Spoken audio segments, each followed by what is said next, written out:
So we're ready for the week 5, the traffic light program with the input and output wiring, and we want to describe this to you a little bit. Originally, there was a group of lights like this that we've had, and we've had these at the university for a long time. But in your case for the school, we couldn't put one of these out to everybody at the school, so we decided to substitute with an LED and a resistor.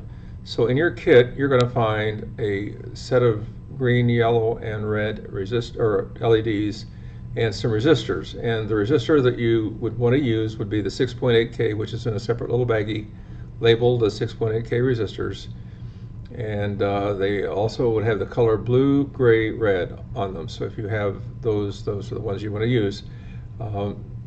Those are the ones that limit the current of the LED enough so that it does turn on, but it doesn't make the resistor hot or make the LED start to go bad after a while. So basically, those are very good little resistors to use in this case.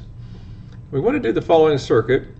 We want to keep one of the push buttons. So this would be our walk request button that we had before. But now we're going to make it an input. We're going to wire it as an input. As outputs, we're going to use 9 resistors to the 9 LEDs, and we're going to wire those to the breadboard. So we're going to use the breadboard in this situation to get our red, yellow, green LEDs. So this is a look at that. Now we're going to take one of the 2 push buttons off that we used in the previous one, the ketchup mustard, and we're going to move the breadboard to the other side of the program controller. We're going to put it on the output side. This is the output side of the program controller, and we're going to put it there because we want to wire all of, you'll see in a minute, but we're going to wire all of our resistors directly onto this breadboard.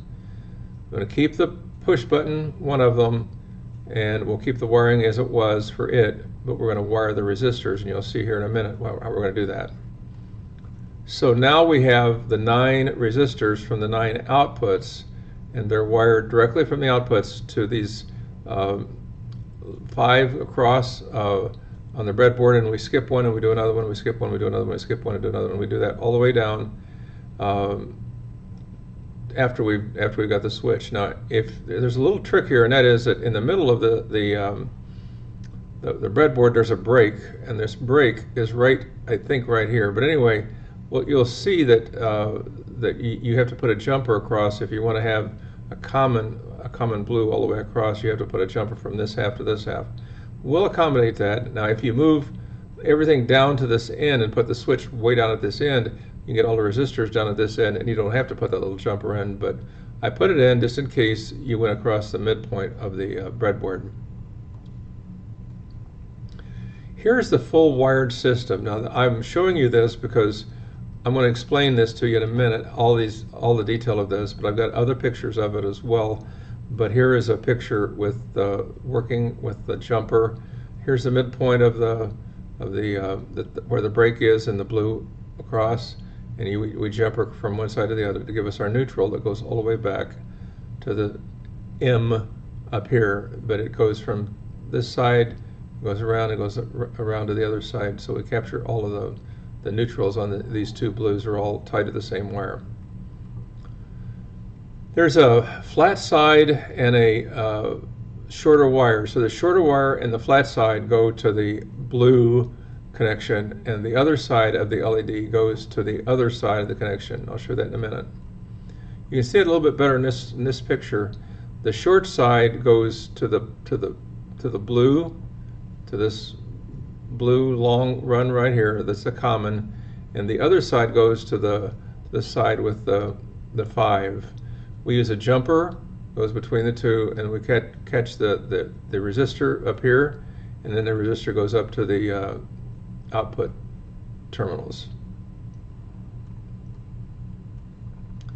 This is a little bit better drawing of how the wiring is set up.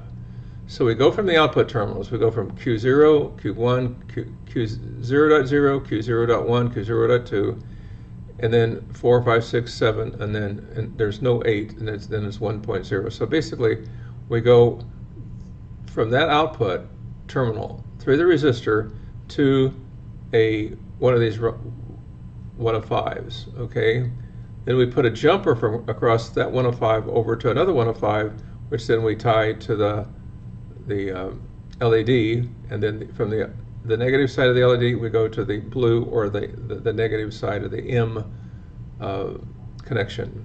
So if you do this 9 times, you'll have all the wiring. So there's 3 shown, but you need to do 9.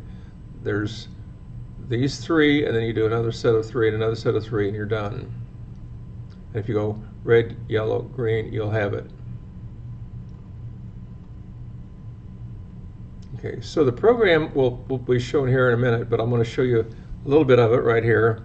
It's the same program.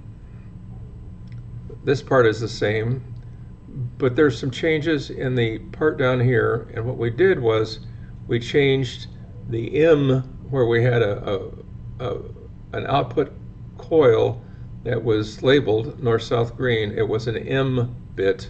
Now it is a Q, or an output. Q stands for output, a terminal output, and this would be 2, 1, and 0. This would be green, yellow, red. And 0.0 is tied to the red LED, 0.1 is tied to the yellow LED, and 0.2 is tied to the green LED. So you have that times 3.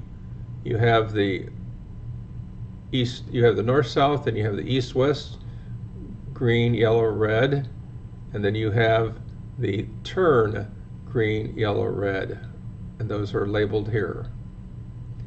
So you have to land those terminals, those resistors, on those terminals, and that's what the resistors are going out. Those are the resistors that are going out from those terminals, and they're going out from these outputs through the resistor, through the LED, to ground, or to 0 volts. You also have the input, which is a I now, as opposed to an M, so you have to change that as well, and I'll show you in a second how that's done. But if you go back and review the wiring right here, and do it like that. Now I know I used red here instead of yellow, but red is a lot easier to see, and I use red for these, although this is just the leads of the resistor. So again, don't be fooled by this red color. It's just to show you, and it's easy to see, but these are the leads of the resistor, and this is the jumper that I showed you that you have in your kit. You can put 9 of those jumpers from the top side to the bottom side. Now you say, why can't I reach the, if you can reach the LED from the bottom to up to here, you can do away with the jumper. If you can do that, good. If you can't do that, if it doesn't fit, then use jumpers. Either way works. Over here is our program, and I was going to show you the program running again, and I was going to give you a little bit of an idea how that worked and how to make a change. Now, in this part of it, it's working and it's turning on and off the outputs. But in order to change the output from an M bit to an I bit or a Q bit, you have to go, and I'll show you what you have to do here in a second. You have to go offline.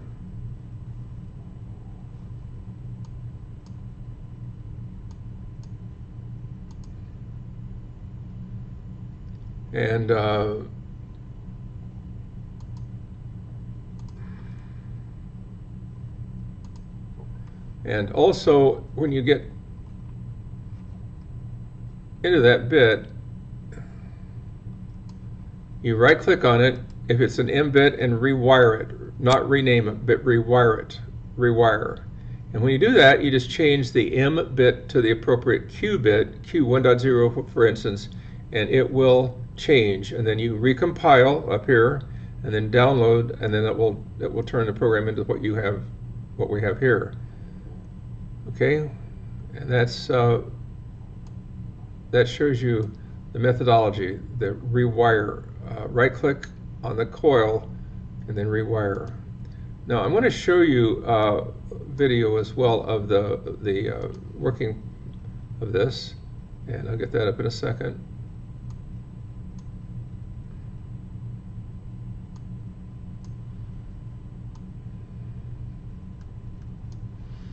So I have a couple videos showing with this working.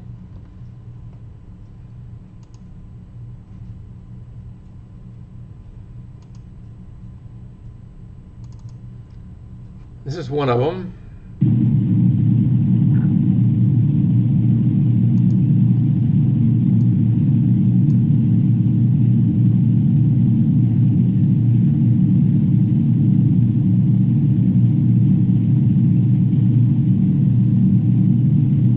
The yellows are a little harder to see, but they're there.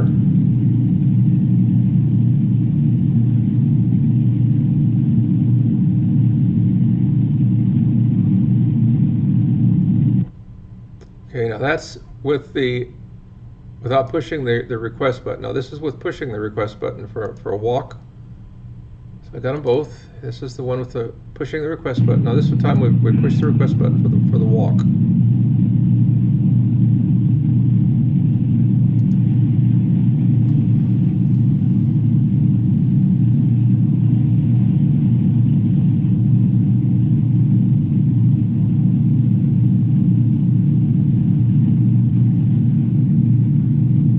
They're all red. Now they're back to normal. Okay, so you may want to ask the question, why are we doing all this? Why are we doing all this work?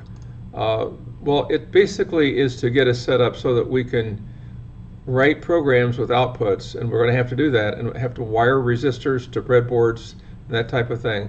When we talk about the motor that drives the Rubik's Cube, it does very similar to this application. So if you can do this one, you'll be able to do the motor that'll drive the Rubik's Cube. So that's why we're doing this, is also to enhance our abilities a little bit more with wiring, but it's also to be able to do the same kind of thing, not exact, but the same kind of thing with the motor.